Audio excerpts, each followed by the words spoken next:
컴포스트 원리는 대충 아시잖아요. 그쵸? 그 이제 전류가 흐르고 그러니까 전자가 가고 있으면 로렌츠 힘 받아서 꺾이고 그런 거잖아요. 근데 이제 면으로 된 샘플 같은 경우에는 이제 지난번에 실험에서 했던 것처럼 반대르포 방법으로 저하 면장이나 이런 거를 측정을 하고, 그리고 전류 흘리는 것도 이제 책 같은 거 보면은 직사각형이 있으면 평행하게 이렇게 흘리잖아요. 면이 이렇게. 네네. 근데 이제 저희가 하는 거는 이제 면이 이렇게 있으면은 이렇게 기울여서 이 대각선으로 전류를 흘리고 전압을 재고, 그리고 또 반대로 흘려서 전압을 재고, 네. 그 다음에 또 전류를 이렇게 흐르고 전압을 재고, 이렇게 전압을 재고, 네. 전류를 이렇게 흐르고 전압을 재고, 이런 식으로 해서 총 4번 정도를 폴이펙트를 재요. 그래서 이제 그거의 평균 값을 이용해서 구한다고 생각을 하시면 되고요. 이제 전압기 같은 경우도 이제 홀 개수였나? 그거의 개수에 따라서 이게 P타입인지 N타입인지 정해지는데, 이제 전압계가 처음 세팅이 어떻게 되느냐에 따라서 이렇게 반대가 될 수 있어서 처음 측정할 때는 좀 주의를 해야 되는데, 이미 기본 설정으로 이미 그게 다 돼 있어서 그 매뉴얼대로만 한다면은 기본적으로 다 P타입, N타입 그거에 맞춰서 값이 나올 거예요. 계산을 하면은. 그래서 이 친구가 전압을 재는 장치, 전류를 재는 장치, 온도 컨트롤러, 그리고 이 친구가 그 이쪽 선 보면은 있는데, 여기에 이 막대 같은 게 있어요. 손대면 안 되는데, 이게 그 자기장을 재는 장치. 그래서 제 기억에 맞다면 아마 플러스 1에서 마이너스 1 테슬라까지 흘릴 거예요. 그럼- 바꿀 수 있을 거예요. 그럼 그 다음에 장비 쪽 장비 설명을. 장비를 구체적인 이제 설명해드리려면, 이제 이 친구가 이제 아마 아론에서 보셨던 거랑 거의 같은 구조인데, 그 샘플이 안에 보면은 이제 대충 이런 턱 안에 사각형, 지금 이제 이건 시범용이라서 여기 저항이 달려 있는데, 이 안에 아마 사각형의 샘플이 들어갈 거예요. 이 사각형의 샘플이 이제 이렇게 놓여 있고, 그 다음에 이 친구를 이제 측정을 할 때는 이게 이렇게 홀 사이로 들어가요. 네. 그리고 여기를 이제 잠그고, 이제 지금 측정 안 할 거니까 일단 잠시 빼고요. 그 다음 이제 여기 컨터로 세팅 값에 따라서 이게 동그랗게 돼 있잖아요. 그쵸? 이게 이렇게 회전을 할 수 있어요. 그래서 자기장이 이렇게 걸린다면은, 이 친구 일반적인 홀 효과를 측정한다면은 면이 이렇게 있으니까 이렇게 비틀어주고, 그러면 전류가 이렇게 흐른다면은 자기장이 이렇게 수직으로 걸어질 수 있게 해줄 수 있죠. 그리고 또 이제 히스테리 곡선을 각도에 따라서 각도 디펜던스를 보고 싶다면 이제 꼭 90도가 아니라도 이런 식으로 여러 각도에서 찍을 네. 수가 있어요. 그럼 한번 엔진이 모터가 돌아가는 걸 한번 볼 수 있을까요? 아, 잠시만요. 이거만 들리는데.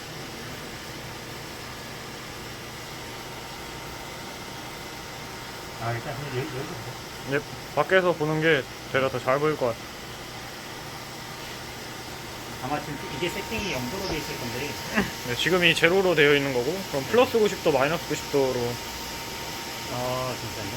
네. 이거를 한 85도만 한번 돌려볼게요. 45도로 한번 불러보겠습니다. 네, 지금 돌아가고 있는 게 보입니다. 이런 식으로 해서 90도까지 돌릴 수 있고, 마이너스는 잘 지금 기억이 안 나는데 아마 좀 돌릴 수 있긴 할 거예요. 네. 일반적으로는 저희는 0도에서 90도까지만 일단 네. 유지한다면 0도에서 90도까지는 하고, 이제 자세한 프로그램 세팅은 저도 나중에 다시 파일에서 그때 가서 이야기할 거고요. 또 이제 구조의 부품 같은 것만 좀 더 설명해 드리자면은, 이제 이 친구가 게이지, 압력을 잴 수 있게 해주는데, 이쪽으로 지금, 게이지가 꺼져 있긴 한데, 여기 보면은 화면으로 이 친구가 지금 이 안에, 챔버 안에가 기압이 얼마인지 확인할 수 있게 해주고, 그리고, 이 친구가 진공을 빼는 펌프로 이어져 있고, 이 친구가 이제 헬륨에서 온도 낮추는 부분이에요.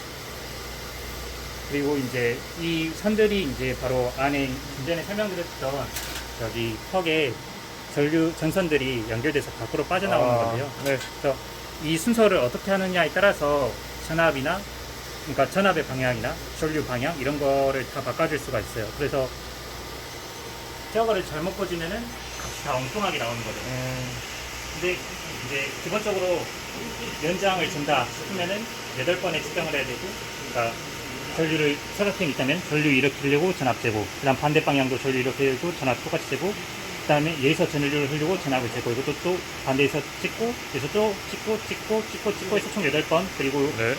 폴 값을 폴 저항을 측정하고 싶다면은, 폴 기수나 이런 걸 구하고 싶다면은 이제 한 번, 두 번, 그 다음 방향 바꿔서 한 번, 두 번 해서 총 12번을 찍어야 돼요.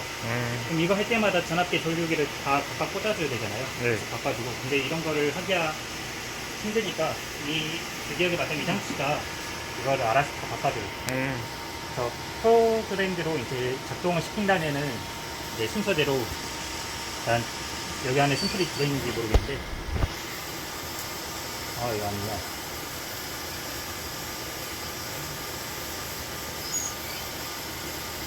샘플이 들어있다면은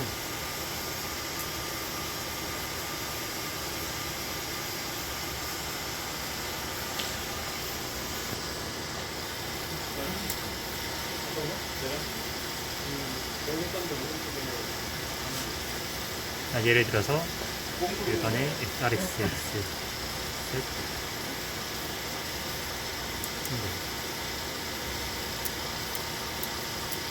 좀 전에 이야기 드렸던 이제 저항을 8번 지어야 된다 했잖아요.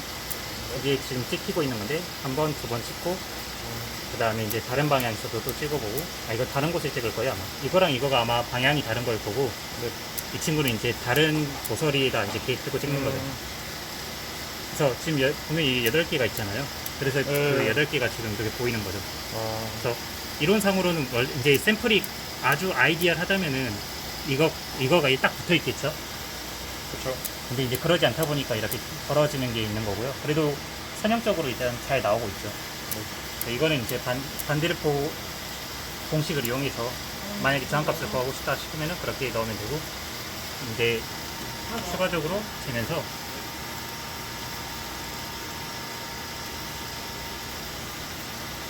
RXY가 이제 폴 할 때 재는 거죠. 대각선으로 측정하는 거. 네, 그렇죠. 대각선으로 전류를 흘리고, 반대 대각선으로 전압을 재고. 그리고 똑같이 이제, 이거는 이제 4번이죠, 총. 네, 그쵸. 방향 바꿔서 한 번, 그리고 이제 다른 곳에도 또 2번. 그래서 총 4번인데, 거의 일치하게 나오는 것 같네요, 이거. 그런 거 같네요. 일단 소리 들리는 거 보면 지금 딱딱딱 거리돼 있잖아요. 네. 아마 이제 끝났을 거예요, 4번이. 그래서 이제 나중에 자세하게 보고 싶다면 이 친구 끝값을 한번 나중에 비교를 해봐야 되는 거고, 잘 나온다 그런 거면 이제 이 친구 만약에 샘플을 넣었는데 이렇게 그래프가 나왔다 그러면 일단 와이어링에 문제는 없는 거죠. 샘플이 막 맛이 간 게 아닌 이상.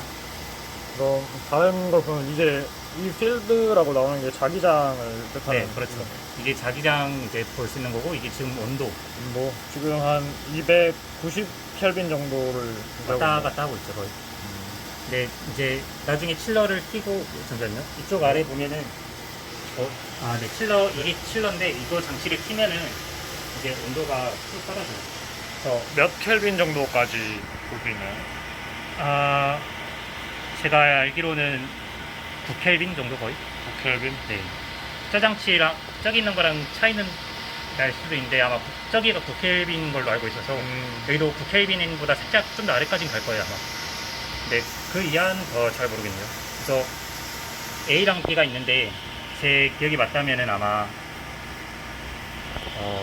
이제 샘플 쪽이냐 아니면은 그 칠러 쪽에 가까운 쪽이냐인데, 만약에 칠러에서 온도를 떨구면은 이제 그 온도 떨군 거에 맞춰서 이 친구가 이제 그 온도가 떨어질 거 아니에요? 그쵸. 근데 저희가 원하는 거 온도를 컨트롤하는 건데 칠러는 온도 낮추는 거밖에 못해요. 그래서 그거를 맞추려고 이제 샘플 쪽에는 그 히팅을 가야 하는 부분이 있어요. 네, 그래서 그런 방식으로 칠러에서 온도를 낮추면은 이제 샘플 쪽에 있는 히터가 온도를 높이는 방식으로 원하는 온도를 조절하는 거죠. 그러니까 만약에 이거를 끄고 온도를 내린다 싶으면은 이쪽이 지금 헷갈리는데, 아마 B가 만약에 칠러 쪽에 가까운 쪽이면은 이 친구가 먼저 떨어지고 이 친구가 살짝 좀 더 늦게 떨어져요. 속도가 보면은. 왜냐면은 이제 칠러 쪽에 가까운 쪽이 상대적으로 더 빨리 떨어질 수밖에 없잖아요. 그렇죠. 그래서 그런 걸로 이제 어느 쪽 아마 지금 표시를 어디다 해놨을 것 같은데, 네, 일단은 만약에 B가 먼저 떨어지면 B가 칠러 쪽에 있는 쪽이다. A가 나중에 떨어지는 데는 그래서 A 쪽이 샘플에 있는 쪽을 재는 거다. 그렇게 생각하면 돼요. 그래서 이제 만약에 저희가 재고 싶은 거는 좀 단순히 이 온도에서 한 번 재고 끝내는 게 아니라 어떻게 변하는지를 보고 싶은 거잖아요. 자기장이 얼마일 때 이런다던가 아니면 네. 온도가 얼마일 때 이런다던가. 그래서 그 자기장을 수입할 수 있고 마이너스 1 테슬라까지, 그리고 뭐였지? 온도도 이제 계속 원하는 만큼 낮춰서 될 수도 있고. 그래서 시퀀스라는 걸 저희가 정하죠. 각도 몇 도에서 온도는 얼마에서, 그리고 자기장은 얼마에서, 그리고 네, 이런 것들을 넣어주고, 아니면 온도 그리고 자기장 고정하고 뭐 어떤 거를 수입한다, 아니면 온도 다른 걸 다 고정시키고 자기장만 마이너스 1부터 1테슬라까지 쭉 바꾼다. 그래서 뭐 R 저항 온도 디펜던스를 잴 수도 있고, 아니면은 저항 자기장 이렇게 값을 볼 수도 있고, 그런 거죠. 자기장에 따라서 뭐 저항이 바뀐다거나 그런 걸 수도 있는데, 네, 뭐 나중에 이제 이런 걸 원하는 대로 시퀀스를 조절하면 이제 히스테리시스 곡선도 그리고 그런 걸 할 수 있는 거죠. 그래서 보면은 퍼져 있는지 퍼져 있는가? 한번 뭐가 끝나보네. 이 친구가 테스트일 것 같은데, 이렇게 돼 있으면 이제 400도까지 아마 이거 아니, 이거 말고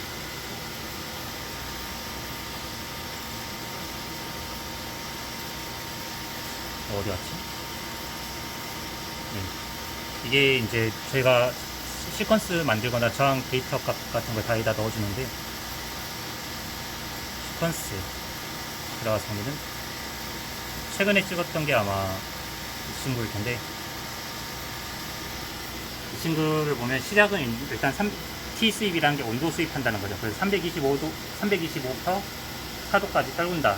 나머지는 고정시키고, 그 다음에 그 온도에서 이제 10도까지 온도를 높인 다음에 10도로 고정시켜 놓고, 그 다음에 자기장을 0부터 6000, 그러니까 가우스죠. 여기서는 아니다, 테슬라 간다. 6000 가우스까지 스텝은 2000으로 해서 올린다. 이런 식으로 쭉 있어요. 그래서 아마 이걸 데이터로 뽑아내면은 데이터가 한 엑셀로 한 19개가 넘게 나오고, 거기 안에서도 데이터가 이제 스텝이 여기 있잖아요. 그 스텝만큼 한 줄씩 시키는 거니까 네. 꽤 많이 쌓이는 거죠. 그래서 일단 기본적인 작동이나 원리는 이런 거고, 시퀀스 짜거나 프로그램 돌리는 거는 이제 저도 가끔씩 헷갈릴 때가 있어서 일단 그거는 제가 정리해서 다시 이야기할게요. 네, 그럼 여기까지 찍겠습니다. 네.